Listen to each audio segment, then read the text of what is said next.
in the small, vibrant village of Nkwanta, nestled amidst lush, green hills and fertile fields, the villagers revered the yam god above all. Known as Nyamedua, the yam god was believed to bestow fertility and abundance upon those who honored him.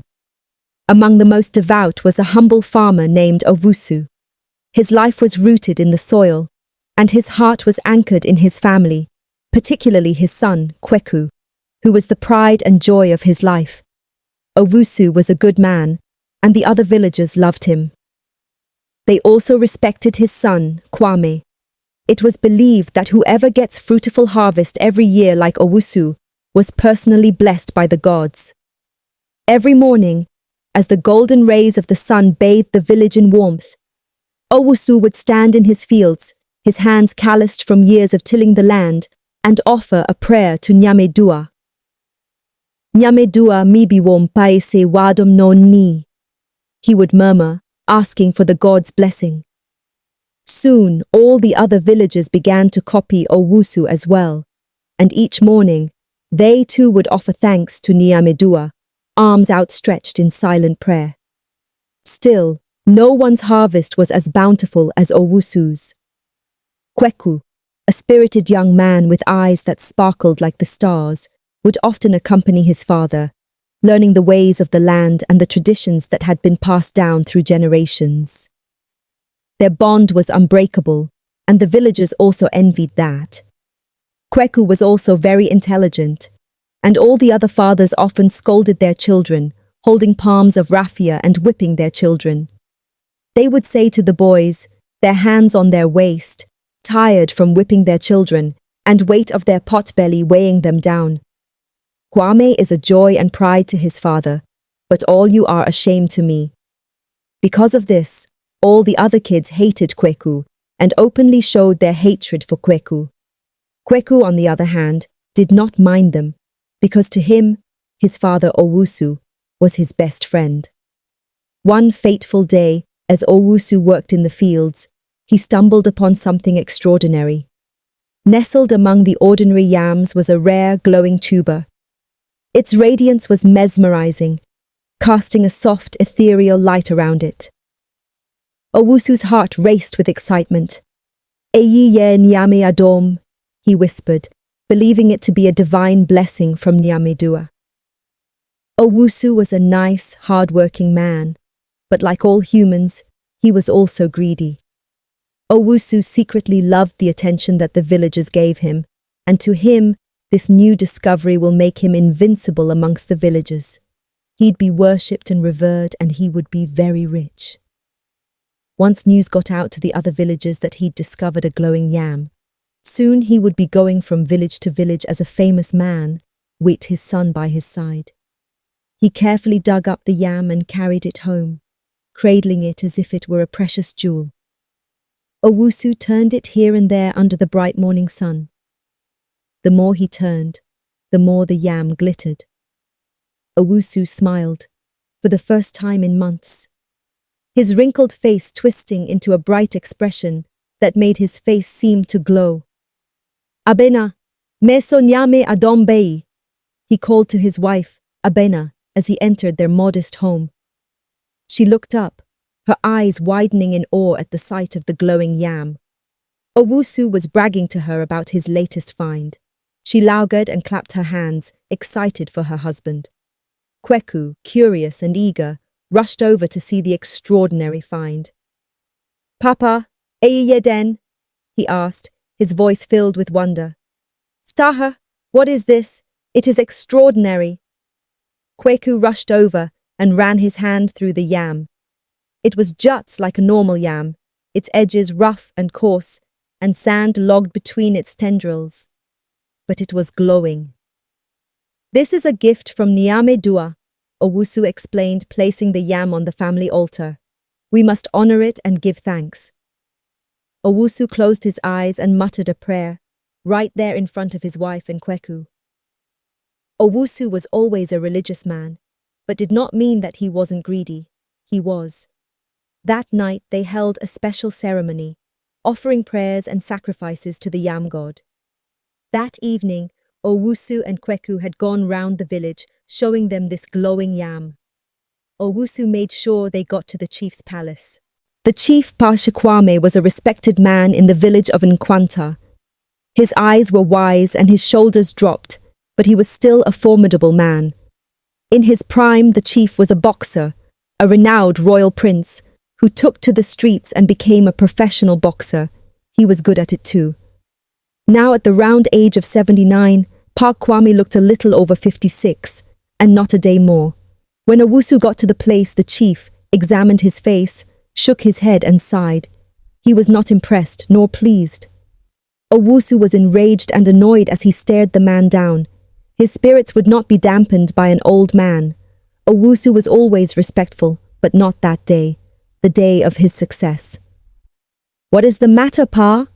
Owusu asked, mockery dripping from his tone.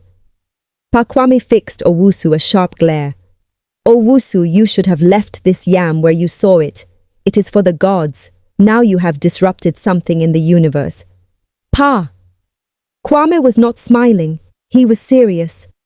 But Owusu simply bowed to the chief and turned back to the crowd which has now gathered in the palace. "Celebrate with me tonight, friends. The gods have favored me." Owusu yelled, smiling, while the villagers cheered him on. Later that night at Owusu's ceremony, the village shaman, an elderly woman named Nanaya, was invited to bless the yam. She chanted ancient incantations, her voice resonating with the power of the gods. "Niame dua, yeda wo aze," she intoned, asking for the gods' favor. Days turned into weeks, and the glowing yam remained on the altar, its light undiminished. However, something sinister began to unfold. Kweku, once a joyful and diligent young man, started to change. His behavior grew erratic, his temper flaring without warning. He became consumed by a dark energy that seemed to emanate from the yam. The warnings of the chief were beginning to show, and Owusu was blind still. Owusu was heartbroken. He could not understand this new behavior of his son and did not know how to cure it. The gods were beginning to forsake Owusu, but he still did not remember the warnings of Kwame. One evening, as Owusu and Abena, his wife, sat outside their home, they heard Kweku shouting inside. They rushed in to find him thrashing about, his eyes wild with madness. "Kweku, denna eba wahoyi," Owusu cried, trying to calm his son. "What is the matter with you? Calm down, please." Owusu felt hot tears sting his eyes as he watched the pain in his son's eyes. His once bubbly son was now reduced to nothing. Kweku's voice was a guttural growl, unrecognizable. "Agia yesre wo gaye," he hissed. "Let me go, you greedy man." Kweku stared at his father with a loathing that was never there before. It seemed as though Kweku was struggling against an unseen force. It was as if the glowing yam had taken hold of his very soul. Desperate to save his son, Owusu sought the guidance of Nanaya. "Nana, mabao mibano," he pleaded, tears streaming down his face. "What can I do to break this curse?" Nanaya's eyes were filled with sorrow as she listened to Owusu's tale. She knew the power of the yam and the darkness it harbored. "Owusu, the yam is cursed. Its power has consumed Kweku. The only way to save him is to destroy the yam and the curse it carries," she explained. She should have said something that night, at Owusu's ceremony, but Nanaya did not want to spoil Owusu's joy, for she saw Owusu's bleak future, and she wanted him to enjoy that night. Nanaya knew that that was the last time Owusu would ever be happy again. It was the only time he'd ever smile. "But how?" Owusu asked, his voice trembling. "The yam must be pounded into a paste, along with Kweku, who is now fully consumed by its dark energy," Nanaya said gravely. "It is the only way to break the curse and save the village." Owusu was horrified.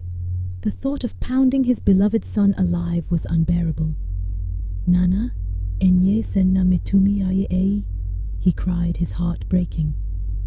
Nanaya placed a comforting hand on his shoulder. "Owusu, I know this is the hardest thing you will ever do, but if you do not, the darkness will spread, and the village will suffer. You must be strong. With a heavy heart, Owusu returned home, his mind racing with turmoil. He could barely bring himself to face Abena and Kweku, but he knew what had to be done. The next morning, as the village awoke to a new day, Owusu prepared for the ritual. He gathered the mortar and pestle used for pounding yams, their surfaces worn smooth from years of use. He called Kweku to the courtyard, his voice choked with emotion. "Forgive me, my sweet son," he said, trying to steady his trembling hands. Kweku, his eyes still wild and haunted, approached his father. "Father, what do you mean? Did someone die?" he asked, a hint of his old self flickering in his gaze. Owusu's heart ached as he looked at his son. "Oh, my dear son, you're all right. I don't have to do this," he said softly. "Thank the gods." But not seconds later, Kweku laughed. His laughter was vile, mocking and scary. His eyes were a bloodshot red, and his teeth were crooked and disheveled from pulling at it many times in his pain and madness. As the villagers gathered, drawn by the whispers of the impending ritual, Owusu took a deep breath and began. He placed the cursed yam and Kweku in the mortar, his hands trembling as he lifted the pestle. The air was thick with tension, and the villagers watched in silence, their faces etched with sorrow. Owusu's muscles strained as he brought the pestle down, each strike resonating with a sickening thud. Kweku's cries pierced the air, a heart-wrenching sound that would haunt Owusu for the rest of his life. "Father, please!" Kweku screamed, his voice a mix of pain and desperation. Tears streamed down Owusu's face as he continued, his heart breaking with every strike. "Nyamedua, forgive me. Save his soul and grant him peace," he prayed, his voice raw with anguish. Finally, after what felt like an eternity, the ritual was complete. The cursed yam was pounded into a paste, its dark energy dissipating into the air. Kweku lay lifeless in the mortar, his body broken but his soul free from the curse. The village was silent, the weight of the sacrifice hanging heavy in the air. Nanaya stepped forward, her voice filled with reverence. "Owusu, you have done what no father should ever have to do. Your sacrifice has saved us all. Nyame dua bidi womuda," she said, her eyes shining with gratitude. The villagers murmured their agreement, their hearts heavy with sorrow for Owusu's loss. But they knew that his sacrifice had saved the village from the darkness that had threatened to consume them. As the days passed, the village began to prosper once more. The fields yielded abundant harvests, and the air was filled with the sounds of laughter and life. But for Owusu, the pain of his loss was a constant companion. He would often stand in the fields, his eyes gazing at the horizon, his heart heavy with the memory of his son. Abena stood by his side, her presence a comforting balm to his wounded soul. "Owusu, yewo ho mayen," she would say, her voice gentle. "Kweku is at peace now, and he will always be with us." Owusu would nod, his eyes filled with tears. "I hope he is, because I'm dying," he would reply, his voice thick with emotion. And so, the tale of Owusu and Kweku became a legend in the village of Nkwanta, a story passed down through generations. It was a tale of faith, sacrifice, and the blurred lines between good and evil, a reminder of the power of the Yam god and the strength of a father's love. Owusu's legacy lived on, not just in the fields he had tended, but in the hearts of the villagers who remembered his sacrifice and honored the memory of his beloved son, Kweku.